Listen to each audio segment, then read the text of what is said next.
오늘 우리에게 주시는 하나님의 말씀은 호세아서 12장 5절과 6절입니다.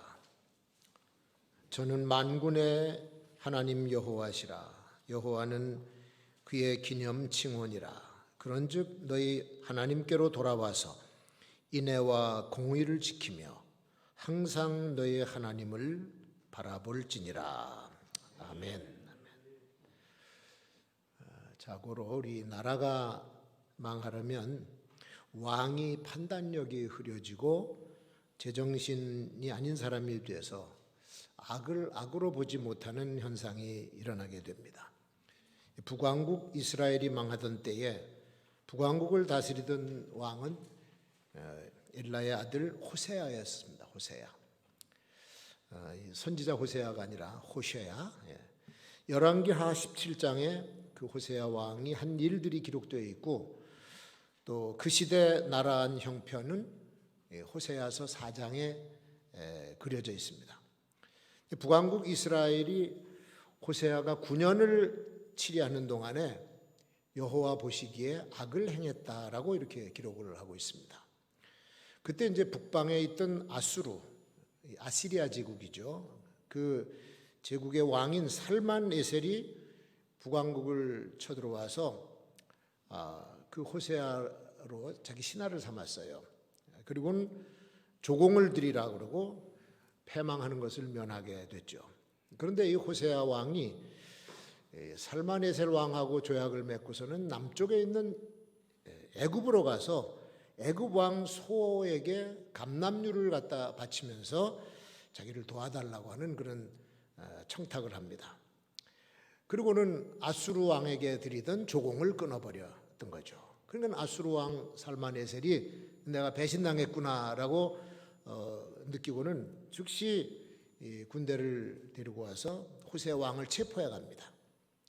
그리고 감옥에 가둬놓고 아수르 군대를 보내서 이 사마리아, 북왕국의 수도인 사마리아 성을 3년 동안을 포위를 하고 완전 함락을 시킵니다. 그리고는 거기에 있던 이스라엘 백성들을 다 아수르로 포로로 끌고 가서 그 나라에다 심어버리고 또 아수르 민족들을 북왕국 이스라엘에 이주시키면서 완전히 호세아 시대 때 이 북왕국 이스라엘은 패망하고 마는 것이죠. 오늘 여기 호세아서에 보면 4장에 하나님께서 이스라엘 왕국의 상태를 지적한 내용입니다. 이 땅에는 진실도 없고 인애도 없고 하나님을 아는 지식도 없고 오직 저주와 사위와 거짓이죠. 살인과 투절은 도적질과 간음뿐이요 강포하여 피가 피를 뒤대임이라. 호세아 4장 1절 2절에 그렇게 기록하고 있습니다. 그리고 6절에 와서 내 백성이 지식이 없으므로 망하는구나. 내가 지식을 버렸으니 나도 너를 버려 내 제사장이 되지 못하게 할 것이요 내가 내 하나님의 율법을 잊었으니 나도 내 자녀들을 잊어버리리라. 그렇게 말씀을 합니다. 지도자와 고위층 관리들과 백성들이 다 한결같이 제정신이 아니었었어요. 그리고 이미 이스라엘은 정의와 진실이 다 없어지고 회복 불가능한 상태가 되어버린 겁니다. 그 격동하는 시대에 주변 강대국들과 슬기로운 외교, 또 국방정책, 사회 정의를 실현하는 도덕 정치를 해야 되는데 그것도 잊어버렸습니다. 이스라엘같이 작은 나라는 강대국을 이용하는 지혜로운 왕이 있어야 되는데 내부적으로는 군대를 강하게 만들어서 적어도 방어력은 갖추고 있었어야죠. 그 실력을 준비하지 못했습니다. 국내의 통치, 거짓과 불의가 난무합니다. 백성들의 삶의 기준을 잃어버리고 선악에 대한 분별력과 통제력을 상실하고 말았던 거예요. 요즘에 미국이 아주 골치 아픕니다. 없어진 것 같았던 흑백 차별이 지금도 그냥 남아서 백인 경찰이 흑인 젊은이의 목을 눌러서 죽인 사건, 이게 미국에 살고 있는 흑인들과 유색인종들을 격동을 시켰죠. 그래서 폭동이 일어나고 지금 시위가 진행되고 있습니다.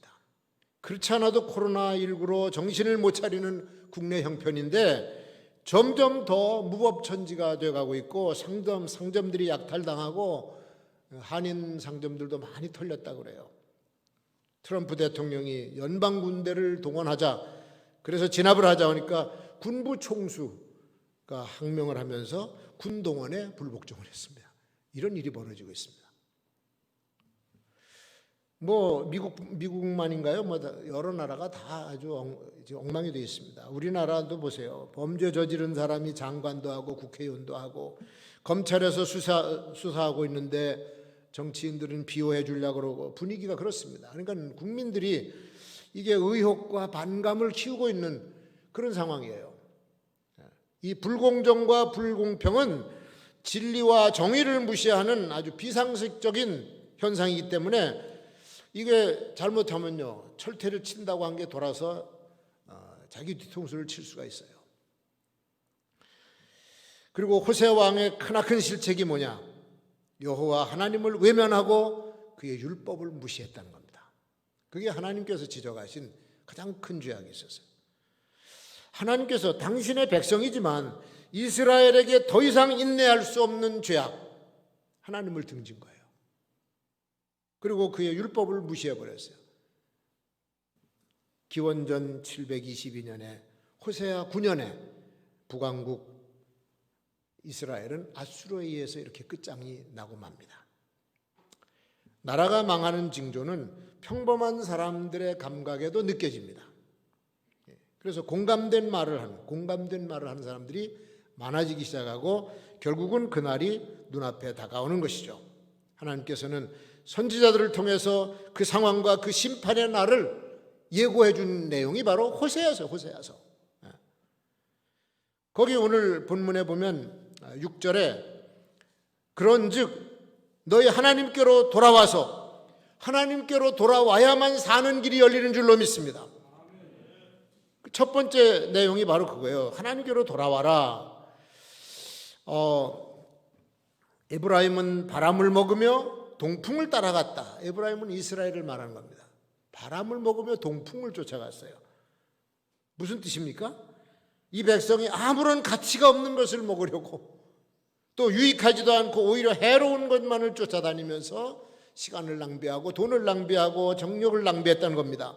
열심히 무언가를 해보려고 이런 계획 저런 정책을 다 써봤지만 성공한 것은 하나도 없고 도리어 이미 이루어 놓은 것까지도 다 망치고 막대한 재정적인 낭비로 백성들에게 절망을 안겨준 왕, 그리고 날마다 거짓과 포악을 더했다라고 말씀합니다. 입만 열면 거짓말이에요. 왕을 의심하지 말고 믿으라 따라가면 여지없이 사기당해. 왕에게 사기당해. 진실은 묻어버리고 거짓을 장려해주는 정말 이해할 수 없는 일들이 자꾸 생기니까 백성들이 우리도 미쳐버리자, 그런 분위기가 형성이 되는 거죠. 왕이 하는 짓이 북방 왕에게는 조공을 바치겠다고 조약을 체결하고 남방 왕에게 가서 감람류를 보내면서 양다리 걸치는 외교를 했어요. 여러분, 이런 외교는 양쪽에 당합니다. 양쪽에게 당해요.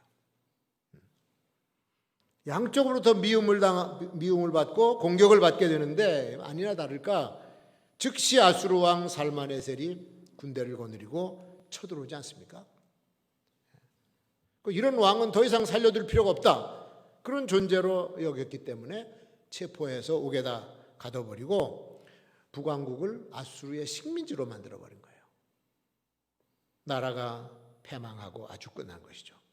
근데 불쌍한 건 누가 불쌍합니까? 하나님을 등지고 멀리 떠나서 악을 행하던 그 왕을 따랐던 무지한 이스라엘 백성들이 불쌍하게 된 거예요. 잘못된 왕을 따라가다 보니까 나라도 이렇습니다. 고향도 이렇습니다. 삶의 터전, 집도 이렇습니다. 인간의 권리, 자유인의 신분 다 잃어버렸습니다. 그리고는 알지 못하는 이방인들의 노예가 되고 자자손손 저주의 삶을 살아갈 수밖에 없는 그런 운명에 처하고 만 거죠. 지도자가 여호와를 버리면 악한 지도자가 됩니다. 악한 지도자는 정직하지 못합니다. 정의를 행할 줄도 모릅니다. 여호와께 대하여 무지하기 때문에 공의로운 일을 할 줄도 모릅니다. 그런 자는 사는 길로 인도하는 여호와를 버려요. 생명의 길로 인도하는 여호와는 버리고 축복으로 인도하는 하나님을 버리고 죽는 길로 데려가는 마귀의 꾀임에 빠져서 자기도 죽고 백성들도 죽이는 거예요. 나라와 민족이 망하는 길로 인도해가는 것이 바로 하나님을 버린 지도자. 그래서 12장 2절에 이하에 보면 여호와 하나님은 이스라엘 과거 그 조상 역사 속에서 행하셨던 것을 끄집어냅니다. 내가 너희들만 데리고 역사한 것이 아니라 벌써 너희 조상 때부터 너희들과 같이 일했다. 과거, 현재, 미래 우리 하나님께서 모든 일을 주관하시는 분이라고 하는 것을 가르쳐 주는 거죠. 형 에서의 발꿈치를 붙잡고 태어난 야곱의 이야기를 끄집어냅니다. 그가 온 식구들에게 잘못한 것으로 인해서 벌을 받았어요. 그리고 집에서 쫓겨나서 스스로 도망치죠. 외삼촌 라반 집에서 머슴살이하고 나중에 돌아오는 길에 야복강에서 하나님의 천사와 씨름하던 이야기를 전부 상기시켜 준 것. 그 얘기 백성들이 다 알지 않습니까? 다시 한번 상기시켜 주면서 베델에서 만났던 그 하나님, 그의 이름을 바꿔서 이스라엘이라고 바꿔주고 그 이스라엘의 12 아들로 인해서 큰 민족을 이루어주고 나라를 만들어주신 분이 누구냐? 바로 나 하나님 여호와라 그런 뜻이죠. 지금 아수르에게 패망한 이스라엘의 선조 때부터 지금까지 모든 흥망성쇠의 역사를 주관하신 분은 바로 살아계신 여호와라고 하는 것을 오늘 여기서 가르쳐 주고 계신 겁니다. 우리 대한민국의 과거와 현재와 미래를 그 역사를 주관하시는 분도 살아계신 여호와 하나님이신 줄로 믿습니다. 이거를 깨달아야 돼요. 근데 어리석은 인간은 그 하나님을 마음에 두기를 싫어하고 그 말씀을 무시하고 멸시하고 그러다 보니까 하나님이 다 이루어 주신 것인데도 이 약한 인간은 하나님 하신 일을 자기네들의 공로로 돌리려고 그래요. 지들이 했다는 거예요. 하나님이 다 해놓으셨는데.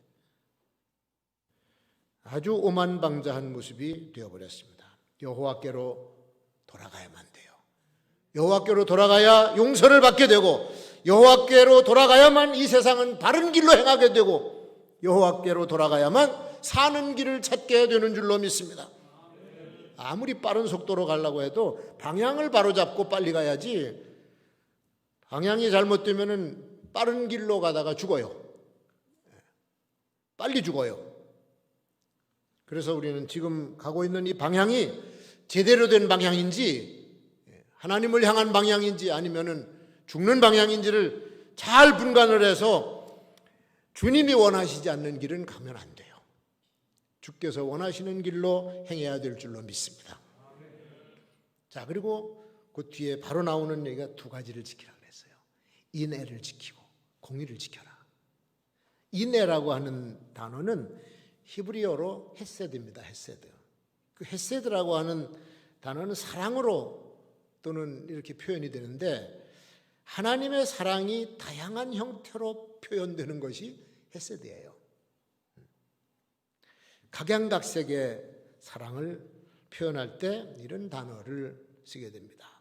그러니까 하나님께서 나를 향해서 보여주시는 사랑의 축복, 그것이 헤세드입니다. 또 내가 그 사랑을 깨닫고 하나님께 올려드리는 사랑, 그것도 헤세드입니다.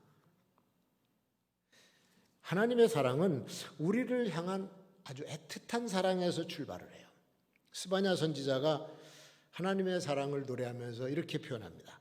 그가 너로 인하여 기쁨을 이기지 못하며 너를 잠잠히 사랑하시며, 그냥 그 자체가 우리를 쳐다보면서 너무 기쁘고 너무 사랑스러워서 견딜 수 없는 그 사랑, 그것이 헤세드입니다. 이게 피부로 느껴지는 사랑이에요. 우리가 하나님이 우리를 애틋한 그 사랑으로 우리를 보다가 넘어지거나 쓰러지면은 얼른 쫓아와서 일으켜 주고 싶어하는 그 어린 아이를 둔 부모의 사랑이죠. 우리가 병이 들어 아파할 때 함께 아픔을 느끼실 정도로 우리를 긍휼히 보시는 것, 예수님의 마음이죠. 병자들을 보시면서 긍휼히 여기셨다, 민망히 여기셨다, 가슴이 찢어졌다 그럴 거죠. 우리가 고민하고 번민하면서 잠을 못 이루면 그분도 잠을 주무시지 못하시고 우리 옆에서 우리를 지켜보고 계세요. 시편 121편 4절에 이스라엘을 지키는 자는 졸지도 아니하시고 주무시지도 아니하신다. 우리 주님의 인애는 진실한 사랑이죠. 인간이 가진 사랑은, 인간이 하는 사랑은 거짓된 사랑도 있습니다. 말로는 말이죠. 그대 없이는 못 살아. 나 혼자서는 못 살아. 그러다가 두 사람의 관계가 약간 기분 상한 일이 생겨서 좀 티격태격합니다. 세상에 여자가 어디 너뿐이더냐, 세상에 남자가 어디 너뿐이더냐, 그래 잘 살아라, 나도 너보다 더 나은 사람 찾아가련다. 이렇게 해서 요즘에 탤런트 부부가 3년 살고 헤어진 사건도 최근에 일어났습니다. 그 드라마 때 둘이 나와서 잘하더니 갑자기 잘 살다가 왜 3년째 딱 이혼을 하는데 이유가 뭐냐? 성격 차이. 성격 차이. 세상에 성격 차이 없는 사람이 어디 있어요? 헤세드는 그런 게 아니야. 하나님 가슴 깊은 곳에서 나를 사랑하시는 그 사랑, 내가 어떤 상황에 있든지 상관없이 동일하게 사랑해 주시는 진실한 사랑이 바로 인애입니다. 인애. 그리고 하나님의 인애에는 조건이 없어요. 조건이. 인간의 사랑은 조건부 사랑이고 상대적인 사랑입니다. 내가 나에게 이렇게 해주어야 나도 너를 사랑할 수 있다. 그런 논리죠. 명품 가방 하나도 못 사주는 사람이 무슨 사랑이야. 그렇게 말할 수가 있어. 세상살이가 서로 주고받는 관계에서 이루어지는 것이지만 그렇게 계산적인 관계만 가지고 살면 삶이 피곤한 거예요. 하나님은 우리를 사랑하실 때 그런 거 요구 안 하셨어요. 그냥 내가 너를 사랑하는 것만 알아줬으면 좋겠다. 그 하나님의 바람입니다. 심지어는 나를 사랑하시기 때문에 나를 위해서 생명을 주시면서 내가 너를 위해 죽었다는 것만 알고 믿어줘. 이게 하나님이 인간을 향해 가지신 사랑이고 그것을 우리는 아가페라 그런 거죠. 구약에서는 헤세드, 신약에서는 아가페. 조건이 전혀 없는 사랑. 그냥 사랑해 주시는 사랑. 생명까지 주시는 사랑. 그 인애를 지키라는 거예요. 그리고 주님의 사랑은 헌신이고 희생입니다. 하나님의 이런 사랑이 부모가 자식을 위해서 헌신하고 희생하는 사랑에서 나타납니다. 동물들 속에서도 나타나요. 에미가 자기 새끼를 위해서 자기는 못 먹고 다 먹여주고 굶어 죽는 경우도 생기고 자기 몸을 새끼들이 먹도록 이런 사랑도 있어. 아들 공부시키려고 전답을 다 팔아서 대학 공부시켜가지고 검사를 만들었습니다. 명문가에 결혼을 시키느라고 가지고 있던 집까지 다 팔아서 해줬어요. 부모님은 시골에서 쓸쓸히 살고 이제 점점 늙어가는데 아들네는 바쁘다고 얼굴도 보기 힘들게 되었어요. 그래도 그 아버지 어머니는 야 괜찮다. 너희들만 건강하면 된다. 그러면서 그 저물어가는 인생을 아들을 위해서 다 희생한 거야. 그게 희생의 사랑 아닙니까? 하나님은 그런 인애를 가지고 우리를 사랑하세요. 인애를 지키라고 하는 말씀은 그분의 그 인애를 헤세드를 알아서 우리도 그 하나님을 인애해야 되고 사랑해야 되고 그 사랑으로 우리의 인간관계를 만들어가는 것. 그것이 하나님이 원하시는 거예요. 그래서 하나님 사랑이 이웃 사랑으로 이렇게 연결된 전체 아주 전반적인 것을 우리는 인애라고 합니다. 이걸 지키라는 거예요. 근데 이게 지금 없어지지 않습니까? 지금 마지막 시대에 베드로 사도도 강조하는 것이 뭐냐면 사랑이에요. 피차 뜨겁게 사랑하라. 하나님을 사랑하고 뜨겁게. 헤세드를 강조하고 있습니다. 아가페를. 그게 회복이 돼야 되는데 날이 갈수록 미움과 증오와 이 보복이 판을 치고 있지 않습니까? 그리고 하나 더 지키는 건 공의를 지키라. 공의. 공의는 하나님의 속성이에요. 하나님의 속. 하나님은 절대로 편향적이거나 편파적인 분이 아니십니다. 죄는 반드시 벌로 다스리고 의는 반드시 상을 내리시는 것이 공의예요. 이게 제대로 이루어진 사회가 질서가 잡힌 사회고 평안한 사회고 안녕과 행복이 보장된 사회예요. 그래서 이게 잘 안 되는 거야. 언제부터인지 어디서부터인지 이 질서가 무너지기 시작하면서 불법이 무질서가 판을 치게 되니까 여기저기서 억울한 일이 생기는 거예요. 그 억울함이 분노로 바뀌면서 사람들의 이성을 잃어버리게, 이성 잃어버린 짓을 하게 만들어 버렸습니다. 잘못된 것은 나에게나 남에게나 공정하게 대가를 치러야 되고, 잘한 것은 나에게나 남에게나 공정하게 보상을 받아야 되는 거예요. 그런데 우리 편이기 때문에 잘못된 것은 잘한 것으로 만들어주고, 우리 편이 아니기 때문에 잘한 것도 잘못됐다고 비난하면 기존의 공의로운 질서가 다 깨져요. 이거 깨진 거 바로잡기가 쉽지가 않습니다. 하나님께서는 이 공의를 완성시키기 위해서 자신을 희생시키신 거예요. 안 되거든요. 인간들이 아무리 해도 안 되는 거야, 이거는. 하나님께서 헤세드로 사랑하신 그 인간이 범죄를 했어.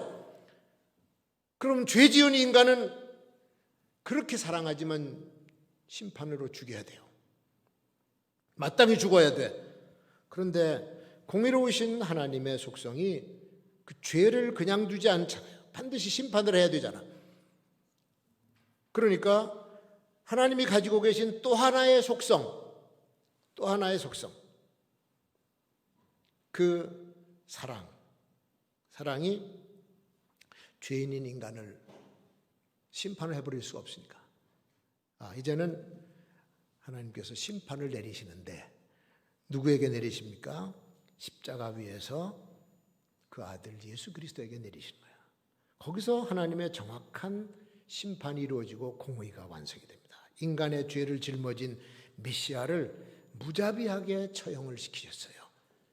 그 행위를 통해서 하나님의 공의가 만족이 되고 하나님의 헤세드가 만족이 됐어요. 두 개가 다 만족이 되고, 우리가 아직 죄인 되었을 때 그리스도께서 우리를 위하여 죽으심으로 하나님께서 우리에게 대한 자기의 사랑을 확증하셨느니라. 로마서 5장 8절에 그렇게 말씀합니다.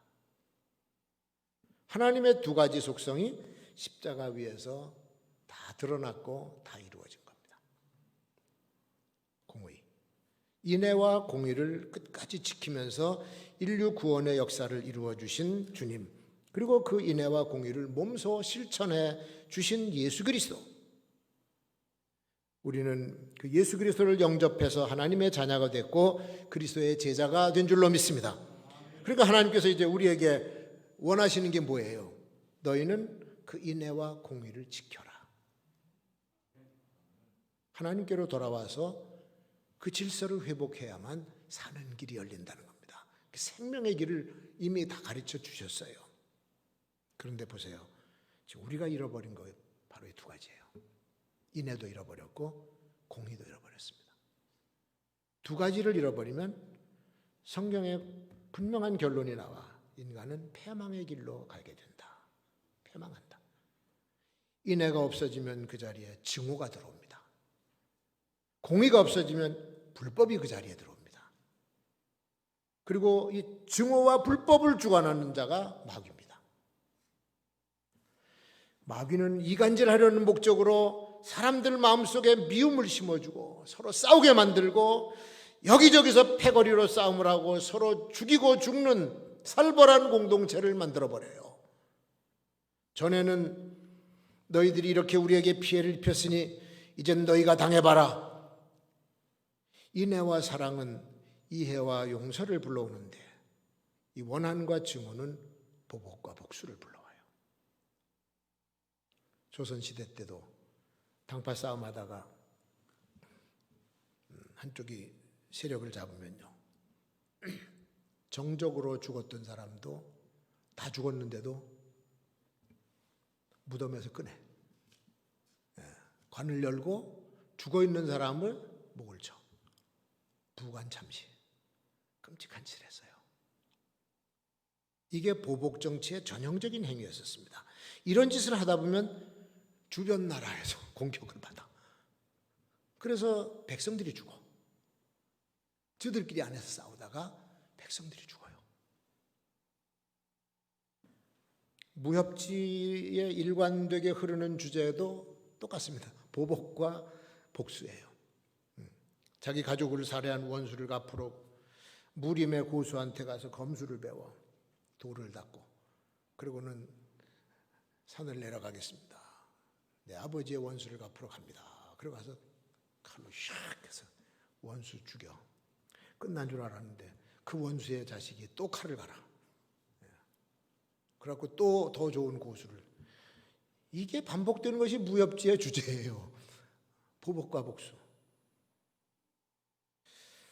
그러니까 계속 피바람과 잔인한 사륙이 이 검의 세계에서는 끊임없이 일어나고 있어요.